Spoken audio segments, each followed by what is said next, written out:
આધુનિક વચનમાં આપ સર્વનું સ્વાગત કરું છું. વિશેષ કરી આભાર માનું છું આપણા સર્વાધ્યમાનોનો, જેણે આધુનિક વચનમાં આપવા માટે આધુનિક વચન આપવા માટે મને તક આપી. આવો આપણે પ્રાર્થના કરીએ. ધન્યવાદ મહાન ઈશ્વર, અમે તમારો આભાર માનીએ છીએ રાજા, તમારી કૃપા અને તમારી દયા માંગીએ છીએ પિતાજી. આજનું વચન પ્રભુજી સાંભળનાર દરેક લોકોના જીવનની અંદરમાં કાર્ય કરે પ્રભુજી, અને વિશેષ કરી પવિત્ર આત્મા મને છુપાવી તમે પ્રગટ થાઓ, મારા મુખમાં તમે શબ્દ બની ના આવો. આ વચન લોકોના જીવનમાં કાર્ય કરે એવું તમે થવા. સર્વને તમારા હાથમાં સોંપીને પ્રાર્થના પ્રભુ ઈસુ નાઝરીના નામથી માંગુ છું પિતા. હાલેલુયા. આજનો મારો વિષય છે, આપણા દરેકના જીવનમાં દેવની ઈચ્છા ચૂકી જવાનું નહીં. ઘણી બધી વખત આપણે આપણા જીવનમાં જે દેવની ઈચ્છાઓ છે એ દેવની ઈચ્છાઓને આપણે ચૂકી જાય છે. આપણે વચન વાંચીએ, યર્મિયા 1 અધ્યાય એની 5મી કલમ. ગર્ભસ્થાનમાં ઘડિયા પહેલા મેં તને ઓળખ્યો હતો, અને ગર્ભસ્થાનમાંથી બહાર આવ્યા પહેલા મેં તને પવિત્ર કર્યો હતો. પ્રજાઓને માટે મેં તને પ્રબોધક નિમ્યો છે. Amen, hallelujah. પરમેશ્વરની યોજના આપણે જ્યારે ગર્ભમાં હતા ત્યારથી પરમેશ્વરની યોજના આપણા જીવનની અંદરમાં પરમેશ્વરે બનાવીને રાખી છે. પણ ઘણી બધી એવી બાબતો આપણા જીવનોમાં આવે છે કે આપણે દેવની યોજનાઓને આપણે ચૂકી જાય છે. હાલેલુયા. 1 શમુએલ 8મો અધ્યાય એની 4મી કલમથી વાંચું છું, તમે સાંભળો. આથી ઇઝરાયેલના સર્વ વડીલો એકત્ર થઈને રામામાં શમુએલની પાસે આવ્યા. તેઓએ તેને કહ્યું, જુઓ, તમે હવે વૃદ્ધ થયા છો ને તમારા દીકરા તમારા માર્ગોમાં ચાલતા નથી, માટે બીજી સર્વ પ્રજાઓની જેમ અમારો ન્યાય કરવા માટે અમને રાજા ઠરાવી આપો. Amen, hallelujah. દેવની યોજના ઇઝરાયલ લોકોના જીવનની અંદરમાં કંઈક અલગ હતી. હાલેલુયા. શમુએલ એ લોકોના જીવનની અંદરમાં જ ન્યાય કરે, પણ ઇઝરાયલ લોકો ને એક અલગ રાજા જોતો હતો. જુઓ, જ્યારે ઇઝરાયલ લોકો શમુએલની પાસે આવ્યા અને બીજો રાજા માંગ્યા. હાલેલુયા. ઘણી બધી વખત દેવ જે યોજનાઓમાં આપણને હલાવવા માંગે છે, અમુક વખતે આપણે એ યોજનાઓમાં હાલવા માંગતા નથી.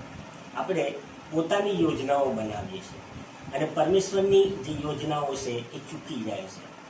જો પરમેશ્વર ઇઝરાયલ લોકોને ગુલામીઓમાંથી કાઢી એક સારા દેશમાં લઈ આવ્યા, એક સારા અધિકારી એને આપ્યા, પણ એ અધિકારી એને ગમતો નથી, પણ એને બીજો રાજા આપજો. ત્યારે પરમેશ્વર શું કહે છે? જ્યારે આપણે દેવની યોજનાઓનો નકાર કરીએ ત્યારે પરમેશ્વર કઈ બાબતો જણાવે છે? આપણે વચનમાં વાંચીએ 7મી કલમ.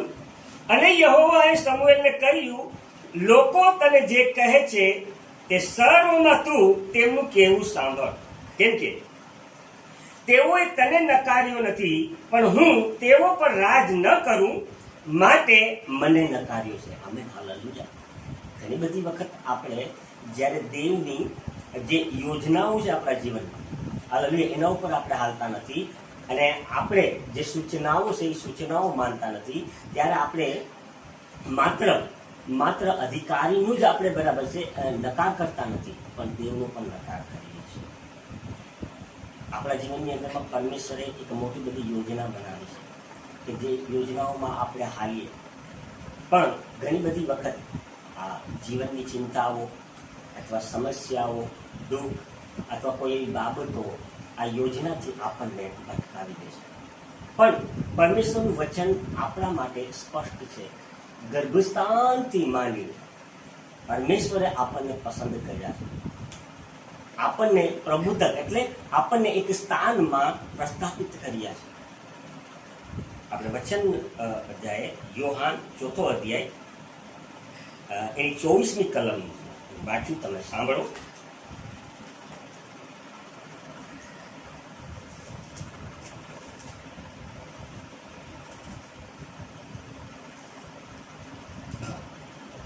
ચોથું અધ્યાય એની 24મી કલમ.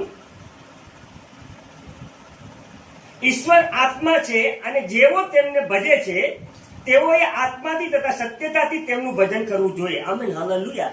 જ્યારે આપણે ઈશ્વર એક આત્મા છે, હાલેલુયા, અને આપણે આત્માથી તથા સત્યતાથી આપણે એનું ભજન કરીએ તેની દરેક યોજનાઓ આપણા જીવનની અંદરમાં પૂર્ણ થાય. જો જે લોકોએ પરમેશ્વરની યોજનાઓનો નકાર કર્યો એના જીવનની અંદરમાં શું કર્યું? આદમ અને હવાના જીવનની અંદરમાં પરમેશ્વરની એક મોટી બધી યોજનાઓ હતી. એ લોકો આશીર્વાદિત થાય અને એના દ્વારા બીજા લોકો આશીર્વાદિત થાય. પણ પરમેશ્વર જ્યારે યોજનાઓ બનાવે છે એ યોજનાઓ બનાવવા માટે એક શરત હોય છે. હાલેલુયા. આદમ ને હવાના જીવનની અંદરમાં દરેક બાબતો પૂર્તિ કરી પરમેશ્વરે, પણ એક બાબત વિશે એને ખાસ જણાવ્યું, આ બાબતો તમારે કરવાનું. હાલેલુયા.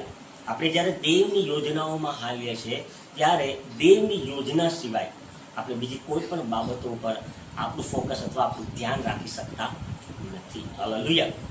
જ્યારે આદમ હવા જે પરમેશ્વરે નકાર કર્યો એ બાબતો વિશે હાલેલુયા જ્યારે વિચાર કરીને બાબતો કરી ત્યારે આ જગતની અંદરમાં પાપ આવી અને જે દેવની યોજના એના જીવનમાં હતી એ રદ કરવામાં આવી. દેવની યોજના હતી એ એદન વાટિકામાં રહે, એ ખુશ રહે, એને દરેક જરૂરિયાતો પૂરી કરવામાં આવે, પણ સમજો એના વિચાર પ્રમાણે જ્યારે એને એ કાર્ય કર્યું ત્યારે દેવની યોજના એના જીવનમાં રદ કરવામાં આવે. એવી જ રીતે તમે જુઓ, જે લોકોના જીવનની અંદરમાં પરમેશ્વરની યોજના પૂરી કરવામાં આવે, મૂસાના જીવનમાં પરમેશ્વરની યોજના પૂરી કરવામાં આવી. કારણ કે મૂસાએ હરેક બાબતો પરમેશ્વરે જે કંઈ એને બાબતો કીધી એ બાબતો ઉપર એને માન્ય કર્યું, એ રસ્તા ઉપર આવ્યું. જ્યારે પરમેશ્વરની યોજનાઓ આપણે પૂર્ણ કરવી હોય એના વચન ઉપર આપણે આધાર રાખવું પડે, એના વચન ઉપર આપણે ચાલવું પડે અને એના વચન ઉપર જ આપણે ડિપેન્ડન્ટ રહેવું પડે. પરમેશ્વર હરેક પરિસ્થિતિઓમાં આપણને હલાવે છે. જેમ એલિયાને હલાવ્યા, દુકાળ સમયમાં પણ કાગડાઓ દ્વારા એમને મદદ કરવામાં આવી. જ્યારે ઈશ્વરનું માની અને એલિયા જ્યારે ગયા ત્યારે એની દરેક જરૂરિયાતો પૂરી કરવામાં આવી. એવી જ રીતે પરમેશ્વરની જે યોજના આપણા જીવનમાં જે યોજનાઓ પરમેશ્વર બનાવે છે એનેથી આપણે નકાર કરવાનો નહીં અથવા આપણે અણસમજુ થવાનું નહીં. હાલેલુયા. જો શેતાન ચાહે છે આપણે અણસમજુ થાય, પરમેશ્વરની જે યોજનાઓ છે આપણા જીવનમાંથી રદ જાય. હાલેલુયા. દેવ ચાહે છે આપણી ઈચ્છાઓમાંથી આપણે બહાર નીકળીએ. જ્યારે આપણી ઈચ્છાઓમાંથી આપણે બહાર નીકળશું ત્યારે આપણે દેવની ઈચ્છાઓ અને દેવે જે આપણા જીવનની અંદરમાં ઈચ્છાઓ રાખી છે એ આપણે પૂરી કરી શકશું.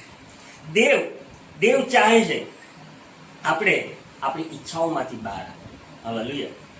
દેવ તમારા માટે નિયુક્ત કરેલું છે, હરેક બાબતો નિયુક્ત કરેલી છે. હાલેલુયા.